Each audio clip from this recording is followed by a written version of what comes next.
আসসালামু আলাইকুম রহমতুল্লাহি ওয়া বারাকাতুহু। অনেকদিন পর আপনাদের মাঝে আবারও একটা কুফরি মৃত্যু বানের তাবিজ নিয়ে আলোচনা করব। তো আজকে যে তাবিজটা নিয়ে আলোচনা করব, এটা করলে মানুষের মৃত্যু ঘটবে, মারা যাবে। কোনো প্যারালাইসিস হয় বা পঙ্গু হয় এরকম কোনো কিছু হবে না, ডাইরেক্ট মারা যাবে। তো এর জন্য কি করতে হবে? এর জন্য আপনাকে সঠিকভাবে তাবিজটাকে করতে হবে। সঠিকভাবে তাবিজটা না করতে পারলে আপনার কাজ হবে না। তো ভিউয়ার্স, যারা শত্রুকে মারার জন্য অনেক দিন থেকে চেষ্টা করতেছেন, বিভিন্ন তান্ত্রিক কবিরাজের বিষয়ে ঘুরতে ঘুরতে পায়ের জুতা শেষ করে ফেলতেছেন, লাখ লাখ টাকা দিতেছেন বিভিন্ন ভণ্ড কবিরাজের মাধ্যমে। তো আপনি এমন লোকেরও টাকা দিতেছেন যে আমনের থেকেও কম বুঝে।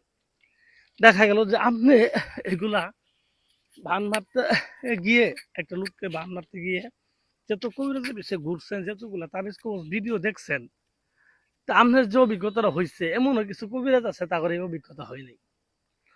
এই লোকের পাল্লাই করে আপনি লাখ লাখ টাকা উড়াইছেন, আর কইতাছেন যে অনেকে ফোন দিয়ে ভাই বহুত লোকের টেহা দিছি, কাজ হয় নাই, আপনি আগে কাজ করে দেন, পরে টেহা দিন ভাইরে শুনেন। এর জন্য বললাম ভাই আমার কাজ করা লাগবে না, আপনি নিজে কাজটা করেন, দেখেন কই টিয়া খরচ হয়, তারপর আপনি আমার বললেন যে ভাই আগে কাজ করে দেন পরে টেহা দিন। আমি আপনার কাছে টিয়া আছে রে ভাই, আপনার টেহা মধ্যে আমি মুতি।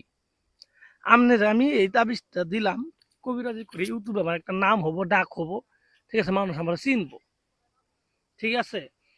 এর জন্য এই তাবিজটা আমি দিলাম, অনলাইনে যে টিয়া কামাই করবে আমি এরকম না। তার কাজের শুরুতেই কইলাম আমি কাজের জন্য যোগাযোগ করেন অমুক নাম্বারে।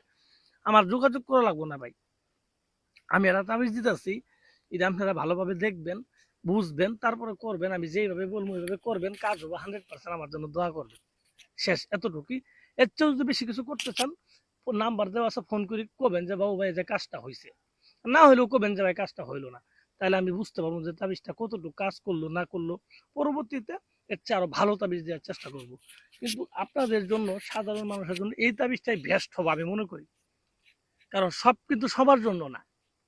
আর আপনারা অনেকে বিপদ আছেন বা বান মারতেছেন, যারা সাধারণ মানুষ, কবিরাজি সম্পর্কে অভিজ্ঞতা নাই। তো তারে যদি আমি হাই পাই একটা কাজ দিয়ে ফেলে, কঠিন কাজ দিই, ওই পাবো না, মাঝখান থেকে কি হবে, দিয়ে লাভ করবো না, আর তার কাজ হবে না, তার কোনো উপকার হবো না। এর জন্য সিম্পলের মধ্যে একটা ফাইন একটা তাবিজ দিলাম। এই তাবিজটা কয়েকজনে করছে, রেজাল্ট হয়েছে। হ্যাঁ, এই তাবিজটা আমি আবার দিলাম, এই তাবিজটা আমিও কয়েকটা কাজ করছি, হয়েছে 100%, সাথে সাথে হয় আর কি। আর ডাইরেক্ট মারা যাবে এই তাবিজটা দিয়ে। তো যাই হোক, আসলে কথা বাড়ায় তো লাভ নাই, ভিডিও লম্বা হবো। তাবিজটা কিভাবে করবেন আমি আপনাদের বলতেছি, আপনারা মনোযোগ সহকারে আমার কথাগুলো শুনেন। প্রথমে তাবিজটা ভালোভাবে দেখেন, স্ক্রিনে যে তাবিজটা দেওয়া আছে ভালোভাবে দেখেন। এই তাবিজটা কিভাবে, কোন জায়গায় কি লেখা আছে, নামগুলা কোন জায়গায় আছে ভালো করে দেখেন। দেখার পরে তাবিজটা আপনি লিখবেন যে কোনো একটা মঙ্গলবারের দিন আপনি একটা কবরস্থানে যাবেন রাত 10টার পরে। কবরস্থানে গিয়ে দেখবেন যে ওইখানে নতুন কবর কোনটা আছে, নতুন যে কবরটা আছে ওই কবরের উপরে সাদা কাপড় বিছায় আপনি একটা আসন সাজাবেন, মোমবাতি আগরবাতি এগুলো ধরাইলেন, ঠিক আছে। সুগন্ধির জন্য আপনি দেখা গেল ধূপ জ্বলাইলেন, এগুলো ধরাইলেন। ধরানোর পরে আপনি পশ্চিম মুখ হয়ে বসবেন।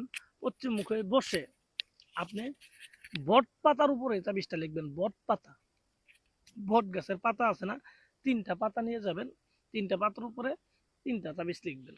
তো তাবিজটা লিখবেন কি দিয়ে? এই তাবিজটা লিখতে গেলে অবশ্যই আপনার চন্দন কাঠ লাগবে। চন্দন কাঠ পুরাই যে ছাই বানাবেন, এই ছাই লাগবে। এই ছাইয়ের মধ্যে মাসিকে রক্ত আর বীর্য দিয়ে মিশ্রিত করে একটা কালি বানাবেন।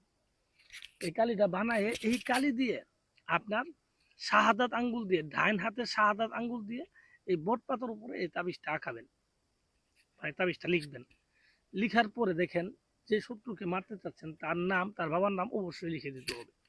3টা তাবিজের মধ্যে নামগুলা লিখে দিবেন এবং তাবিজের অপর পৃষ্ঠায় লিখে দিবেন সে মারা যাক, তার নাম উল্লেখ করে যে অমুক মারা যাক, অমুক মারা যাক, 3টা তাবিজের মধ্যে 3বার লিখে দিবেন।